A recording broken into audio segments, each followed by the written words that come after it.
Kay from the Progressive International Motorcycle Show. We're here today at our new feature of the Ultimate Builder Custom Bike Show Award Ceremony. And I have with me Ryan Anderson. Now, Ryan was the runner-up in our custom performance class, and he took a little different approach.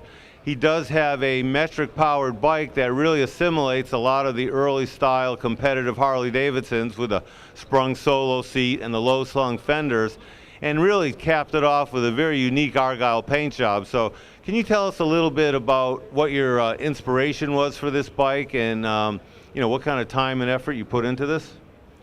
Oh wow, the time and effort's the easy one.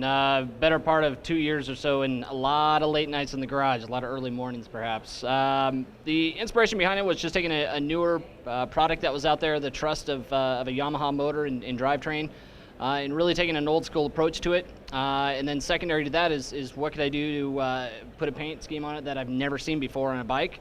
Had a pair of socks. Kind of were in the inspiration said, hey, let's try doing a single line of Argyle in it and make it blend. And we eventually figured out the geometry to make the spacing work out. And it ended up being able to work out pretty well with the colors, taking some dated colors and throwing them on there to make it all work, and then cap it off with some chrome.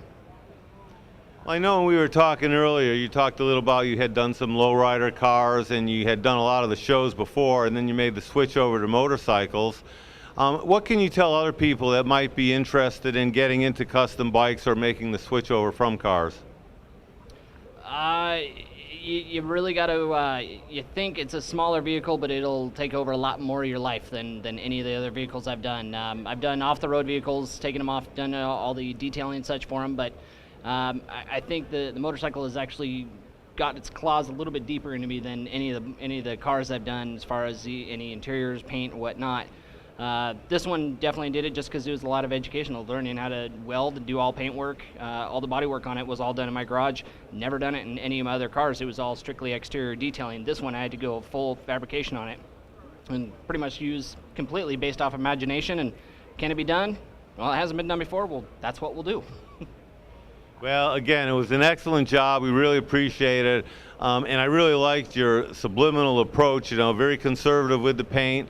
But very clean color, very nice. I caught a lot of great comments on the scheme. It was very attractive and drew a lot of people. So I'd like to thank you for coming out. I know you had to make a last-ditch effort to really get everything together, putting the fender on in the show and everything. So we really appreciate you coming out. Thank you very much. Oh, it's my pleasure. Thanks for having me.